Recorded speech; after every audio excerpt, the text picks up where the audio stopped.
नमस्कार दोस्तों, यह है ज्ञानधारा चैनल। हम लोग प्रश्न पत्र सॉल्व कर रहे थे। वो था यूजीसी नेट जेआरएफ भूगोल विषय का दिसंबर 2022 के अंतर्गत प्रथम शिफ्ट का, जिसमें हमने कुल 75 प्रश्न सॉल्व कर लिए थे। और चौथे और अंतिम वीडियो में हम लोग कुल जो शेष 25 बचे हुए भूगोल के प्रश्न हैं उनको सॉल्व करेंगे।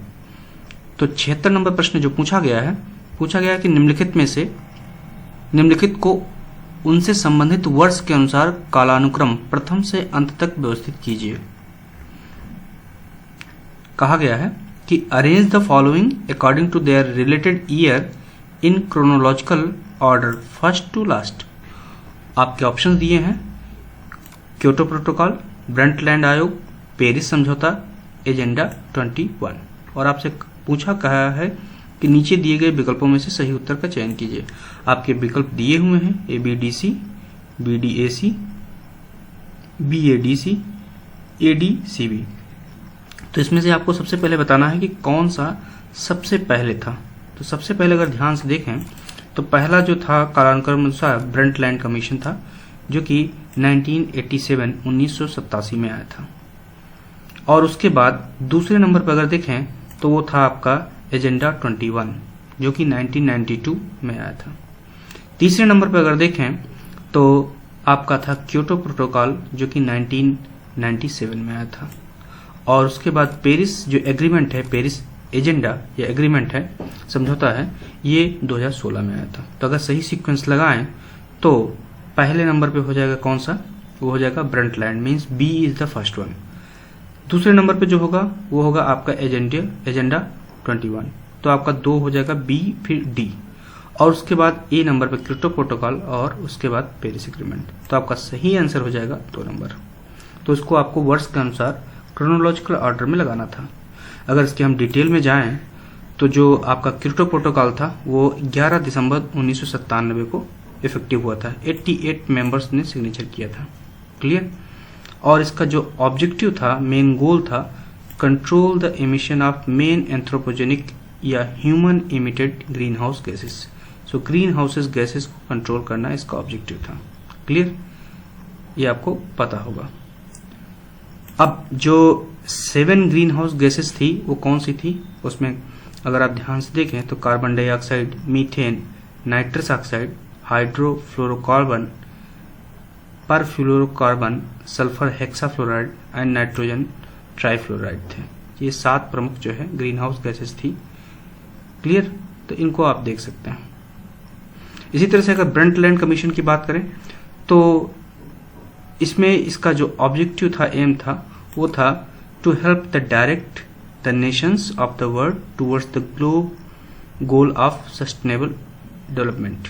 सस्टेनेबल डेवलपमेंट को अचीव करना इसका ऑब्जेक्टिव था। And commission is also known as a world commission on environment and development, WCED। Clear.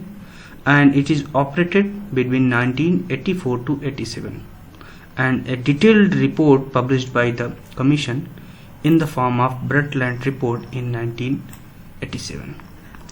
Third जो है वो है पेरिस एग्रीमेंट। पेरिस एग्रीमेंट अगर देखें तो इसका जो है 2015 में ड्राफ्ट हुआ था और इफेक्टिव 2016 में हुआ था। और इसका जो एग्रीमेंट था उसका जो गोल था वो था set out the global framework to avoid the dangerous change in limiting global warming to well below 2 degrees centigrade and pursuing efforts to limit the 1.5 degree centigrade। and last one जो था वो agenda 21। Agenda 21 का जो main target था वो 1992 जो Brasilia conference हुई थी, फर्स्ट अर्थ समिट, उसमें हुआ था, रियो डी जेनेरियो में जो हुआ था ब्राजील में। उसका जो एम था achieving the global sustainable development was the goal. तो आपने देख लिया इसका डिटेल में। अगला प्रश्न हम लोग देख लेते हैं। अगला प्रश्न पूछा गया है कि वर्ष 2021 में संस्थापित पवन शक्ति में अग्रणी देशों के सही क्रम अवरोही क्रम में पहचान कीजिए। पूछा गया है identify the correct sequence descending order of leading countries in wind power installed capacity in 2021। तो इसको अगर देखें तो पहले नंबर पे आपका है चाइना, दूसरे नंबर पे है आपका संयुक्त राज्य अमेरिका, तीसरे नंबर पे है आपका जर्मनी और चौथे नंबर पे है भारत। तो इसको अगर सही सीक्वेंस में लगाएं तो आपका पहला हो जाएगा सी ए बी और D, C A B D, मतलब थर्ड नंबर आपका सही हो जाएगा। तो 77 नंबर क्वेश्चन का ये आंसर हो जाएगा। क्लियर। अब हम लोग देख लेते हैं अगला प्रश्न। अगला प्रश्न पूछा गया है कि WTO की रिपोर्ट के अनुसार वर्ष 2021 में विश्व के सबसे बड़े पण्य मीन्स मर्चेंडाइज आयातकों का निम्नलिखित में से कौन सा सही अवरोही क्रम है? Which of the following is correct descending sequence of world's largest merchandise importers in 2021 as per WTO report. Options आपके दिए हैं जापान, जर्मनी, चीन और संयुक्त राज्य अमेरिका। तो आप बताइए कि इसमें से कौन सा ऑप्शन आपका सही होगा। तो इसका जो आंसर सही होगा वो है आपका संयुक्त राज्य अमेरिका नंबर 1 पे हो जाएगा, दूसरे नंबर पे चाइना, तीसरे नंबर पे जर्मनी और चौथे नंबर पे जापान। तो आपका सही आंसर हो जाएगा DCAB, DCBA। क्लियर। तो ये आपका आंसर सही हो जाएगा। अब हम लोग देखते हैं 79 नंबर प्रश्न। आपसे पूछा गया है कि विश्व की निम्नलिखित भाषाओं को उनके बोलने वाले लोगों के प्रतिशत के अनुसार अवरोही क्रम में व्यवस्थित कीजिए। प्रश्न है arrange the following languages in descending order in world according to the percentage of people speaking them. Option दिए हुए हैं चीनी, तिब्बती, अफ्रीकी, एशियाई, भारतीय, यूरोपियन, द्रविड़, जापानी। Means Shino Tibetan, Afro Asiatic, Indo European, Dravidian and Japanese. आपके ऑप्शन दिए हुए हैं ACDBA, CADBE, ACBDE, CABDE। तो आप बताइए इसमें से कौन सा आपका मोस्ट एप्रोप्रिएट होगा। तो आपका जो सही आंसर होगा वो कौन सा होगा? तो उसमें सबसे अगर उसको अवरोही क्रम में करें तो नंबर 1 पे आ जाएगा द्रविड़। क्लियर। कौन सा आ जाएगा? द्रविड़। उसके बाद दूसरे नंबर पे जो आएगा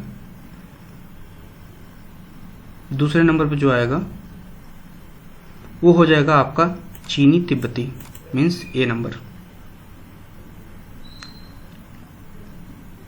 नहीं, ये आपका सही नहीं होगा। अगर इसको फिर से हम ध्यान से देखें तो पूछा गया प्रश्न कि विश्व में निम्नलिखित भाषाओं को उनके बोलने वाले क्रम के प्रतिशत अवरोही क्रम में लगाना। तो सबसे पहले नंबर पे आ जाएगा भारतीय यूरोपियन मीन्स इंडो यूरोपियन, दूसरे नंबर पे आएगा चीनी तिब्बती, तीसरे नंबर पे जो आएगा वो अफ्रीकी एशियाई, उसके बाद जो आएगा वो होगा द्रविड़ और अंतिम नंबर पे होगा जापानीज। तो आपका सही सीक्वेंस हो जाएगा CABDE। तो ये आपका सही सीक्वेंस हो जाएगा। अगला प्रश्न जो पूछा गया है 80 नंबर, पूछा गया कि भारत में जनसंख्या स्वास्थ्य नीतियों को कालानुक्रम प्राचीन से नवीनतम के रूप में व्यवस्थित कीजिए। Arrange the following population health policies in India in chronological order from old to recent. अब आपके पास ऑप्शन दिए हैं राष्ट्रीय स्वास्थ्य नीति, राष्ट्रीय विरल रोग नीति, राष्ट्रीय युवा नीति, राष्ट्रीय निःशक्त व्यक्ति नीति, राष्ट्रीय मानसिक स्वास्थ्य नीति। National health policy, national policy for rare disease, national youth policy, national policy for person with disabilities, national mental health policy. आपके ऑप्शन दिए हुए हैं कि आप देख लीजिए option CDEAB, ED CAB, DCEAB, EDACB।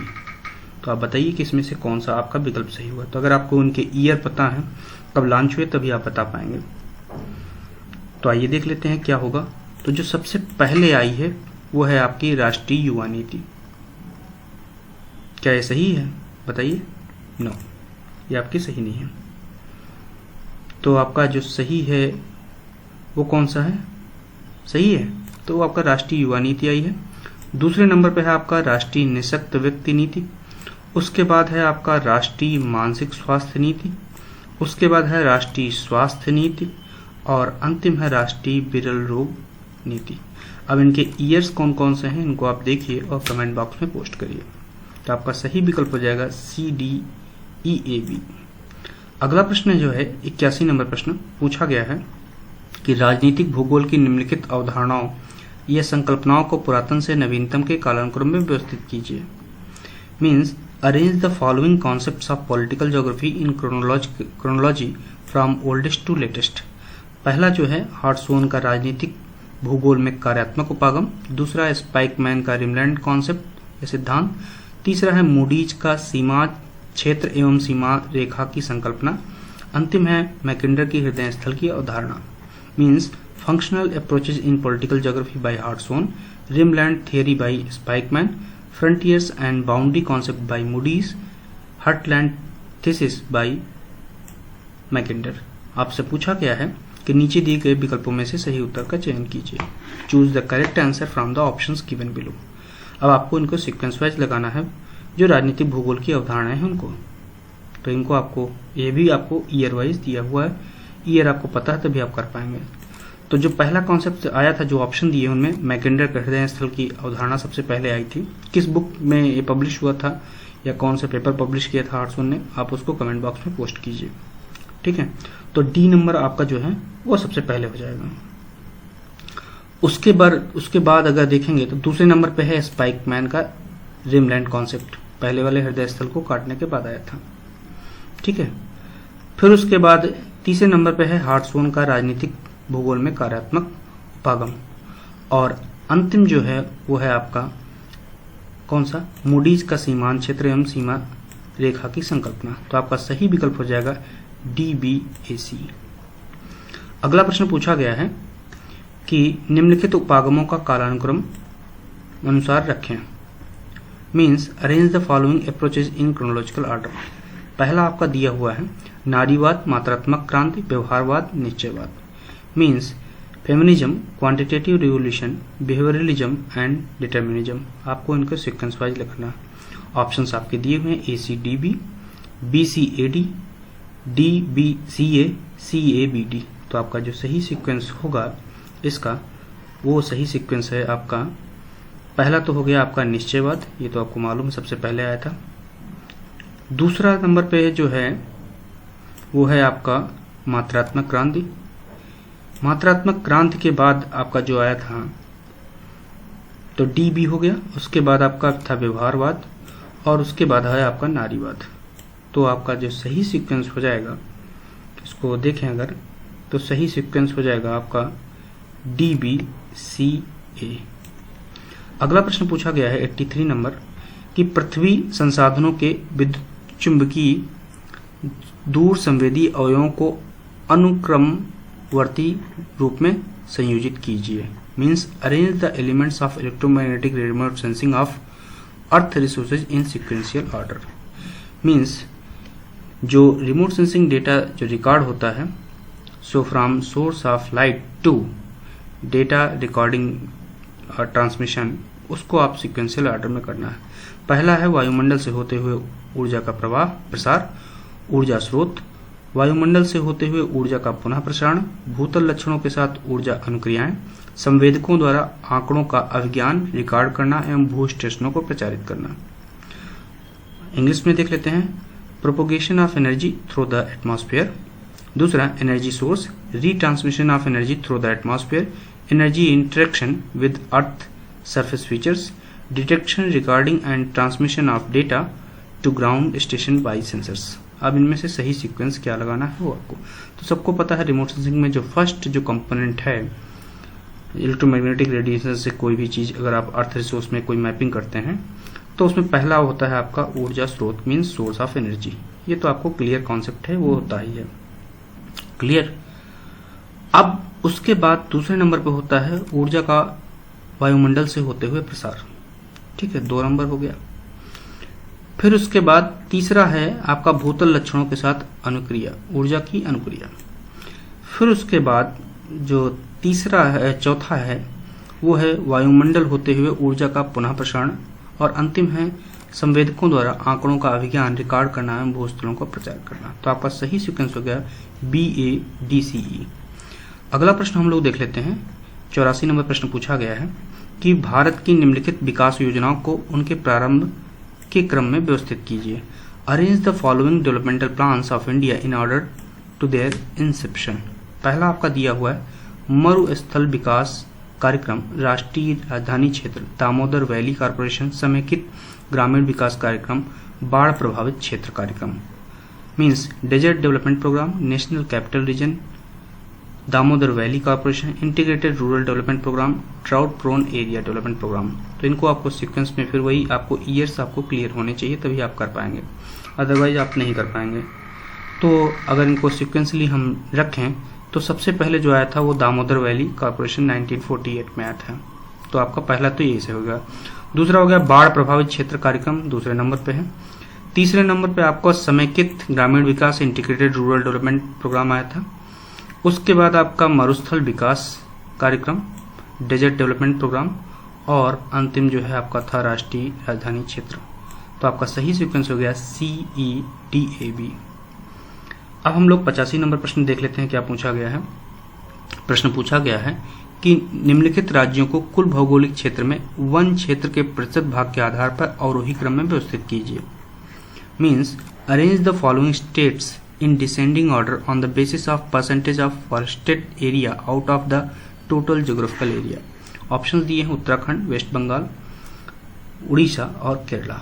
तो आप उनको अवरोही क्रम में रख दीजिए। मीन्स सबसे ज्यादा आपका कहाँ पे है वो पहले रखिए, फिर उसके बाद सेकंड, फिर थर्ड, फिर फोर्थ, इस तरह से आप रख दीजिए। तो अगर आप इसको रखेंगे तो आपका सबसे ज्यादा है वो कौन सा है, केरला में। क्लियर, केरला में जो है आपका सबसे ज्यादा। उसके बाद है आपका उत्तराखंड में, ठीक है, डी के बाद ए। तीसरा है आपका उड़ीसा में और चौथे नंबर पे है आपका पश्चिम बंगाल में। तो आपका सही सीक्वेंस हो जाएगा DACB। क्लियर। अगला प्रश्न हम लोग देख लेते हैं क्या पूछा गया है। कथन और कारण वाला दिया है कि नीचे दो अभिकथन दिए गए हैं, एक अभिकथन है के रूप में तथा दूसरा उसका कारण दिया हुआ है। So the given below are the two statements, one is the labelled as a assertion A and other is labeled as a region R। तो पहला जो अभिकथन दिया हुआ A, आर्थिक गतिविधि की बढ़ती जटिलता और विविधता जनसंख्या वितरण की असमानता को प्रोत्साहित करती है।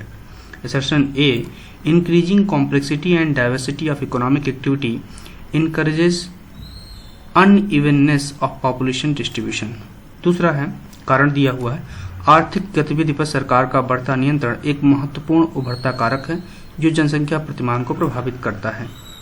रीजन बी दिया हुआ है, increasing government control over economic activity emerged as a significant factor affecting population pattern.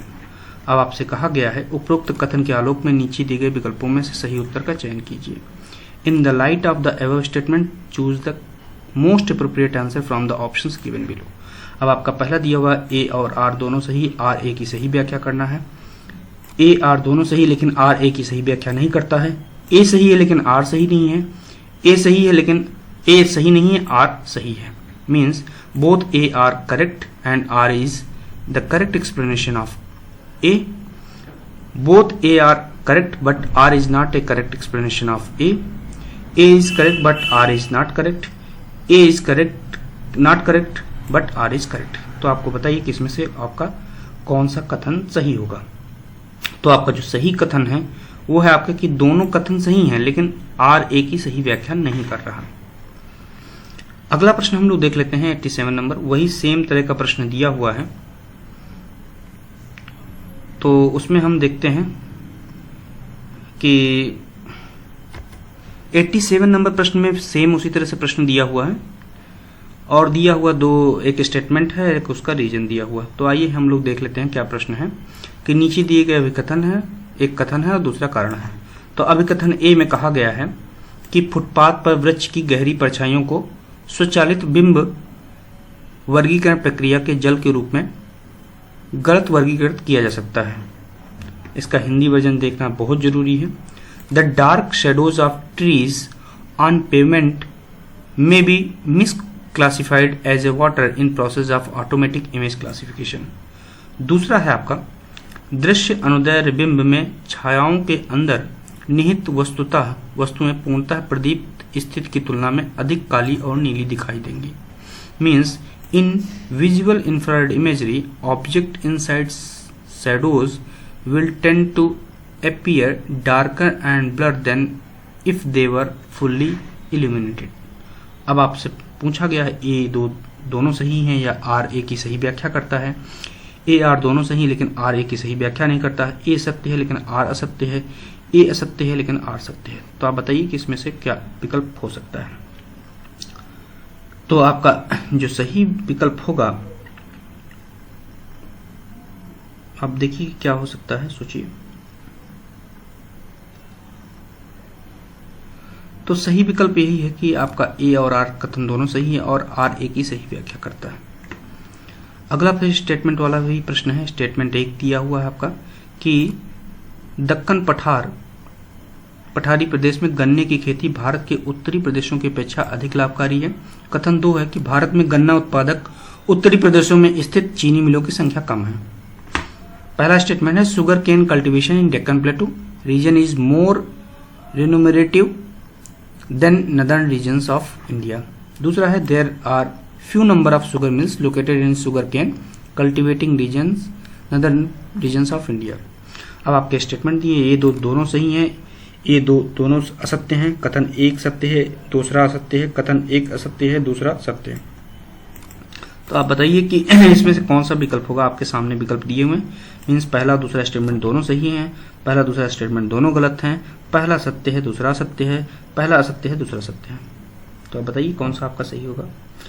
तो आपका जो सही सत्य है वो है कि पहला कथन आपका तो सत्य है लेकिन दूसरा असत्य है।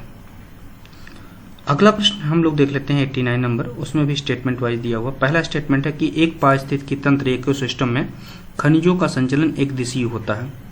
दूसरा स्टेटमेंट है एक पारिस्थितिकी तंत्र में ऊर्जा का संचलन चक्रीय होता है। इंग्लिश वर्जन दिया है the movement of minerals in an ecosystem is unidirectional. दूसरा है the movement of energy in an ecosystem is cyclic. अब आपसे वही पूछा गया, पहले दोनों कथन सही हैं, दोनों कथन गलत हैं। पहला सत्य है दूसरा सत्य है, पहला असत्य है दूसरा सत्य है। तो इसमें से जो सही आंसर आपका होगा वो होगा कि पहला और दूसरा जो कथन है दोनों क्या हैं, असत्य हैं। अब हम लोग देख लेते हैं अगला प्रश्न 90 नंबर प्रश्न। उसमें स्टेटमेंट 1 वही स्टेटमेंट वाला दिया। कथन 1 दिया है कि राज्य को इस प्रकार परिभाषित किया जा सकता है कि राज्य भौगोलिक रूप से जनसंख्या संयोजित क्षेत्र है जिसमें संपूर्ण क्षेत्र के आंशिक नियंत्रण हेतु एक सरकार होती है।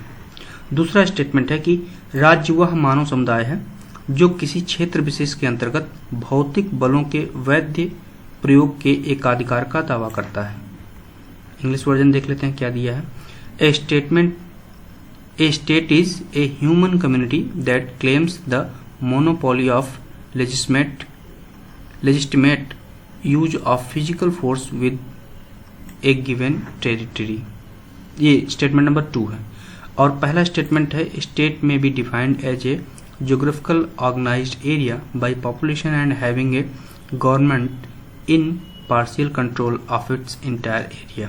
तो ये दोनों स्टेटमेंट दिए हुए हैं और आपको देखना है कि ये दोनों सही हैं दोनों गलत हैं। पहला सही दूसरा गलत है, पहला गलत दूसरा सही है। तो आपका जो सही है वो है आपका कि पहला आपका गलत दिया हुआ है और दूसरा आपका सही दिया हुआ है। तो पहला जो आपका दिया हुआ है वो है कि राज्य को इस प्रकार परिभाषित किया सकता है कि राज्य भौगोलिक रूप से जनसंख्या संयोजित क्षेत्र है जिसमें संपूर्ण क्षेत्र के आंशिक नियंत्रण हेतु एक सरकार होती है। ये आपका स्टेटमेंट गलत है। दूसरा है राज्य वह मानव समुदाय है जो किसी क्षेत्र विशेष के अंतर्गत भौतिक बलों के वैध प्रयोग के एकाधिकार का दावा करता है। तो ये कथन आपका सही है। 91 नंबर प्रश्न में आपसे एक पैसेज दिया हुआ है, उसको पढ़ना है, उसके बाद उसके अनुसार आंसर देना है। तो आइए पहले हम हिंदी में पढ़ लेते हैं, उसके बाद हम उसको इंग्लिश में पढ़ते हैं। तो हिंदी में दिया हुआ है कि बागवानी उत्पादों में अंगूर, आम, संतरे, केले और सेब आदि अधिक निर्यात संभावित उत्पाद हैं। महाराष्ट्र से खाड़ी देशों के लिए अंगूर का निर्यात एक उत्साहजनक विशेषता प्रवृत्ति है। अधिकांश बागवानी उत्पादों के सन्मुख मुख्य समस्या फसल पकने के समय उत्पाद की अधिकता है। इन उत्पादों की संरक्षण संबंधी प्रौद्योगिकी एवं विपणन या उपभोक्ता केंद्रों तक उनकी शीघ्र सुपुर्दगी की आवश्यकता होती है। और उसके बाद दिया हुआ है कि वस्तुतः जो है बागवानी हेतु कृषि योजना में सरकार से बेहतर कार्य की अपेक्षा है। ब्राजील और अमेरिका के बाद भारत विश्व में तीसरा बड़ा फल का उत्पादक देश है, परंतु यह अपने कुल उत्पादन के मात्र 0.5% भाग का प्रसंस्करण करता है। जबकि ब्राजील 70% भाग का प्रसंस्करण करता है। इस कारण 3000 करोड़ के फल सब्जियां बर्बाद हो जाती हैं। अंततः उनमें कवकों की से प्राकृतिक प्रतिरक्षा संबंधी आनुवंशिक अभियांत्रिकी के प्रयोग द्वारा इसे रोका जा सकता है। चिटिनेस जीन को टमाटर, आलू, सलादों एवं अन्य पौधों में अंतर्वेशित करके उनकी ताजगी बाजारों तक पहुंचने तक सुनिश्चित की जा सकती है और धूम्रीकरण होने पर होने वाले लाखों रुपयों के व्यय से बचत की जा सकती है। राघवन 1992 ने आबादी की पौष्टिकता जरूरतों की पूर्ति हेतु फल उत्पादन में 50% और सब्जी में 100% की वृद्धि करने का सुझाव दिया। इसके अलावा 3 ट्रिलियन हेक्टेयर सिंचित भूमि में 2000 मॉडल बागवानी उत्पादन एवं प्रसंस्करण केंद्रों की स्थापना के द्वारा 25% अधिक निर्यात की वृद्धि के लक्ष्य को पूरा करना होगा। इससे 3 ट्रिलियन किसानों के उत्पादन में 18,000 रुपये प्रति हेक्टेयर का लाभ होगा और साल भर इतनी ही संख्या में रोजगार सृजित होंगे और कुल 6 मिलियन परिवार गरीबी रेखा से बाहर आएंगे। तो ये आपका जो है हिंदी में एक जो है वाक्यांश दिया हुआ है, गद्यांश दिया हुआ है। तो इंग्लिश वर्जन भी देख लेते हैं, देखने की जरूरत है तो आइए देख लेते हैं, 1 मिनट लगेगा। कि among horticulture products grapes, mangoes, orange, bananas and apples etc. have a great export potential. Export of grapes from Maharashtra to the Gulf countries is a encouraging feature. Most of the horticulture products face the problem of glut at the time of harvest. This needs the technology associated with the preservation of these products and their quick delivery to the marketing consumer centers. In fact, horticulture requires a better deal from the government in agricultural planning. India is the 3rd largest producer of fruits in the world after the Brazil and USA, but it processes only 0.5% of it as against Brazil's 70% and lets rupees 3,000 crores worth of fruits and vegetables to get spoiled. This can be prevented by the using genetic engineering to enhance their natural defenses against fungus. Chitinase gene injected into the tomatoes, potatoes, lettuces and other plants ensures their freshness till they reach their markets, saving millions of rupees spent on fungation. Raghavan 1992 has suggested to raise the production of fruits by 50% and vegetables by 100% to meet the full nutritional requirement of the population, besides achieving 25% exportable surplus through the establishment of 2,000 model horticulture production and processing centers covering 3 million hectares of irrigated land, yielding an average of 18,000 per hectares of profit for 3 million farmers, generating an equal number of year-round jobs and raising the total of 6 million families above the poverty line. अब आपसे प्रश्न पूछा गया है, आइए देख लेते हैं। पूछा गया निम्नलिखित में से कौन सा कथन बागवानी उत्पादों के बारे में सही है। Which of the following statement is correct about the horticulture products. पहला आपका स्टेटमेंट दिया हुआ कि अधिकांश कृषि उत्पाद फसल उगाते समय अधिक उत्पाद की समस्या का सामना करते हैं। Means most of the agricultural products face the problem of glut eight the time of crop growing. दूसरा है अधिकांश कृषि उत्पाद बोने के समय कृष्णिका की समस्या का सामना करते हैं। Most of the horticulture products face the problem of bunt at the time of showing. अधिकांश सब्जी उत्पाद कटाई के समय धब्बे की समस्या का सामना करते हैं। Most of the vegetable products face the problem of smut eight the time of harvest. अगला है अधिकांश बागवानी उत्पाद फसल कटाई के समय अधिक उत्पाद की समस्या का सामना करते हैं। Most of the horticulture products face a problem of glut eight the time of harvest. अब आपसे पूछा गया है कि इसमें से कौन सा आपका सही कथन होगा, कि कौन सा बागवानी उत्पादों के बारे में सही है। तो आप इसमें से बता सकेंगे कौन सा आपका सही है। तो आपका जो सही आंसर हो जाएगा वो हो जाएगा 4 नंबर के अधिकांश बागवानी उत्पाद फसल कटाई के समय अधिक उत्पाद की समस्या का सामना करते हैं। अब हम लोग देखते हैं दूसरा प्रश्न जो पूछा गया है कि चिटनेस जीन किसको सुनिश्चित करने के लिए टमाटर और आलू को अंतर्वेशित किया जाता है। Means chitni gene is injected into the tomatoes and potatoes in order to ensure. पहला है ताजगी, संरक्षण पर धनराशि की बचत, कीमती नियंत्रण, भार में कमी को रोकना। Means freshness, save money on preservation, price control and weight loss check. अब आपके ऑप्शन दिए हुए हैं, ए बी सही है, बी सी सही, ए डी सही, बी डी सही है। तो आप बताइए कि इसमें से कौन सा आपका विकल्प सही है। तो आपका जो सही विकल्प है वो है आपका ए और बी, मीन्स ताजगी और संरक्षण पर धनराशि की बचत के लिए। अगला प्रश्न पूछा गया है 93 नंबर, हम लोग देख लेते हैं क्या पूछा गया है। पूछा गया है कि निम्नलिखित में से कौन सा बागवानी उत्पादों के संरक्षण है तो आवश्यक कदम नहीं है। Which of the following measures is not a necessary step required to preserve the horticulture products. पहला आपका दिया हुआ विपणन क्षेत्र तक पहुंचना, संरक्षण प्रणाली, परिवहन की तीव्र माध्यम और बाजार का बड़ा आकार। Means access of marketing zone, preservation system, fast mode of transportation and big market size. तो आपको बताइए कि इसमें से कौन सा बागवानी उत्पादों के संरक्षण हेतु तो आवश्यक कदम नहीं है। तो आपका जो सही कदम नहीं है वो है आपका बाजार का बड़ा आकार। अगला प्रश्न देख लेते हैं, 94 प्रश्न पूछा गया है, 94 नंबर, कि भारत में किसको सुनिश्चित करने के लिए बागवान उत्पाद संरक्षण की आनुवंशिकी अभियांत्रिकी की आवश्यकता है। India requires genetic engineering of horticulture products preservation to ensure.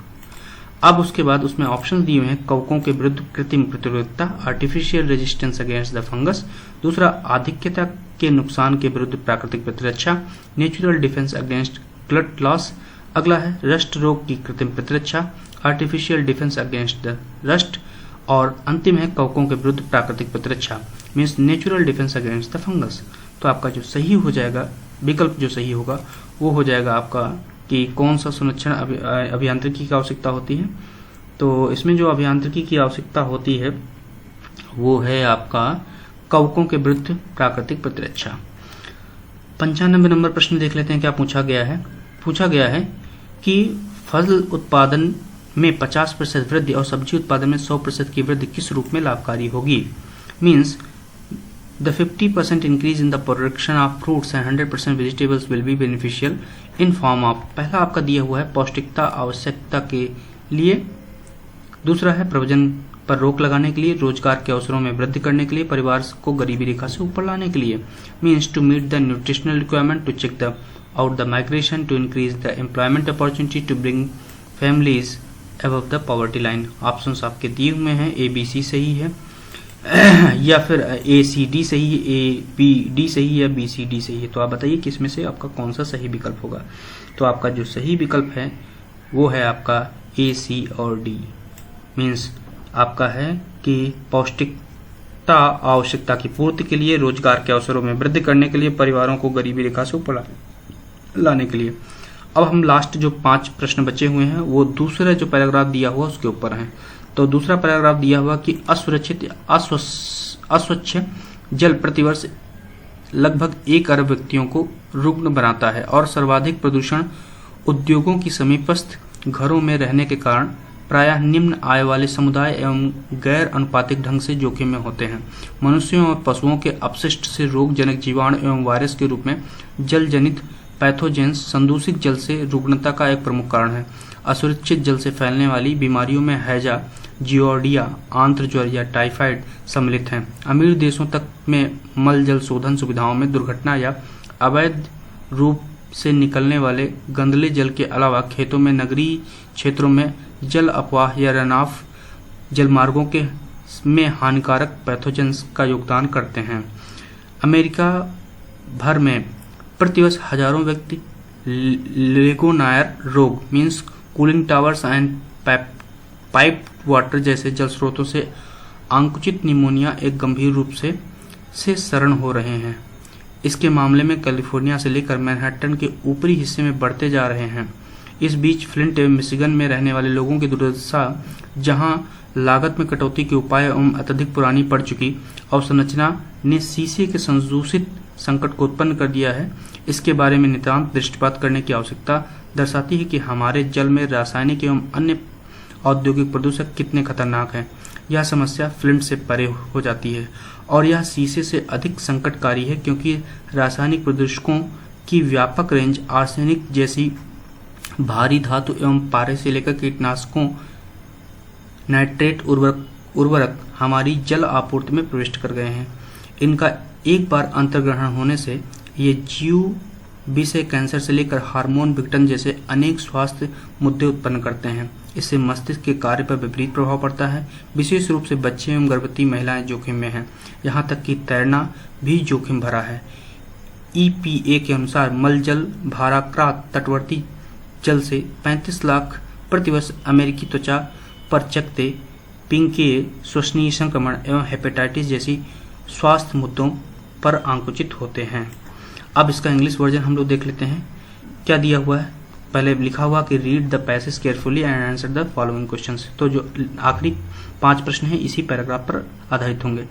दिया हुआ कि every year unsafe water sickens about 1 million people and low income communities are disproportionately at risk because their homes are often closest to the most polluting industries. Waterborne pathogens in the form of disease causing bacteria and viruses from human and animal waste are the major cause of illness from contaminated drinking water. Diseases spread by the unsafe water include cholera, giardia, and typhoid.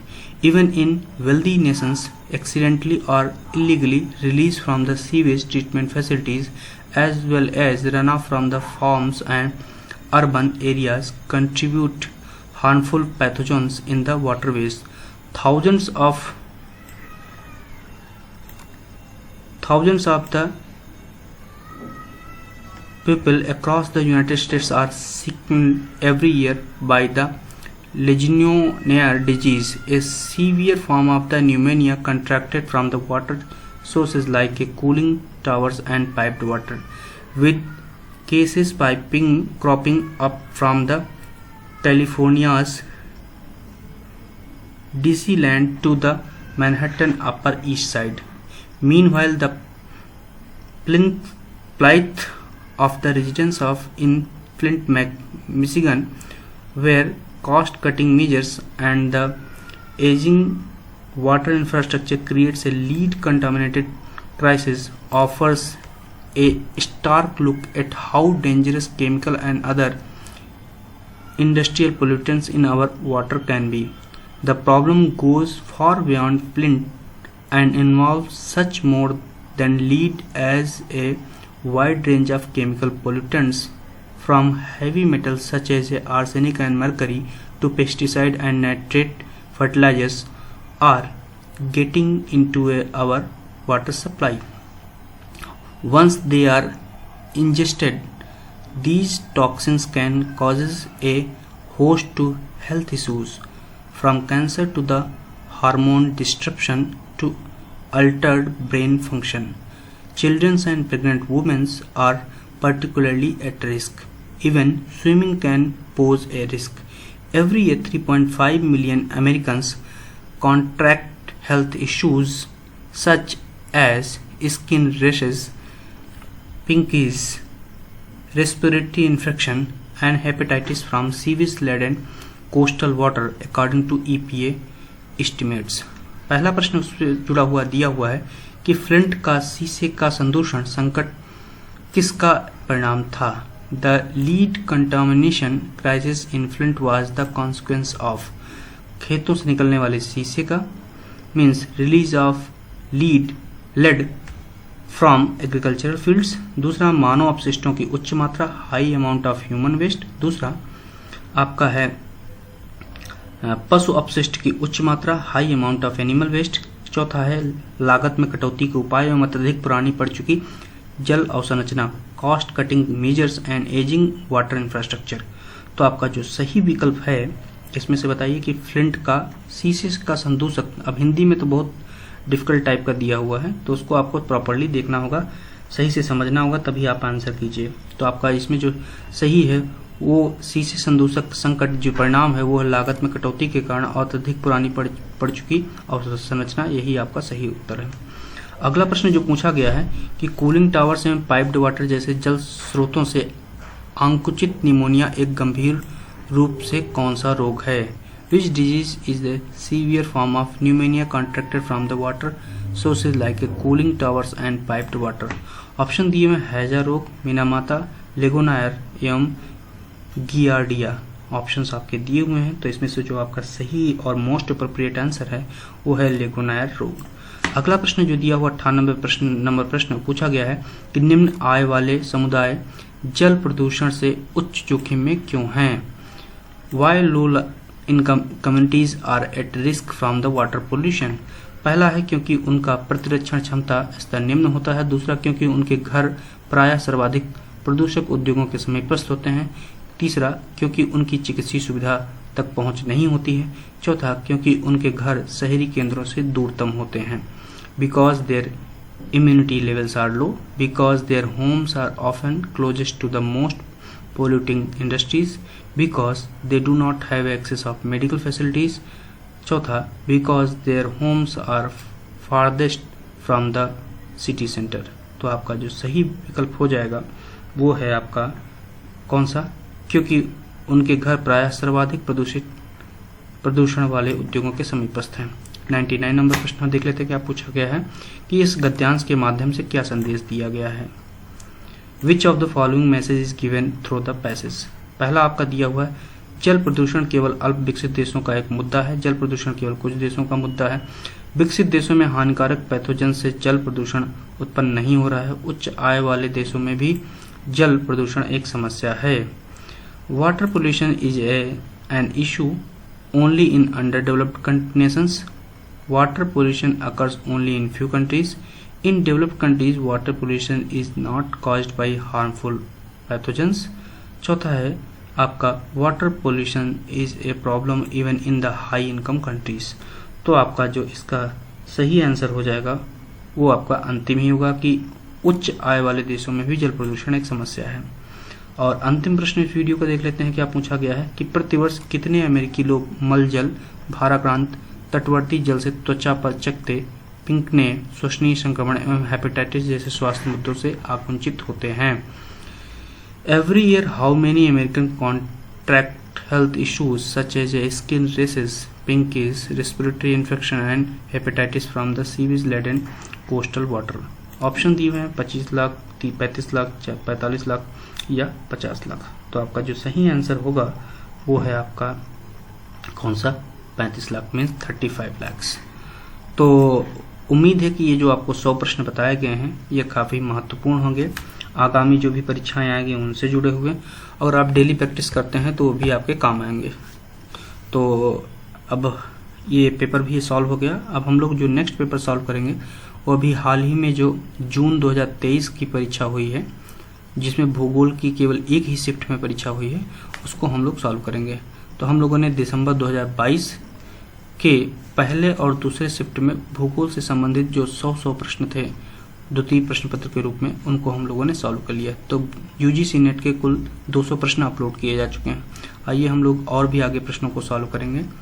आप लोग ये जो videos हैं और जो channel का link है अपने दोस्तों में शेयर कीजिए, जिससे कि उनको भी इन सब चीज़ों को फ़ायदा मिल सके। धन्यवाद।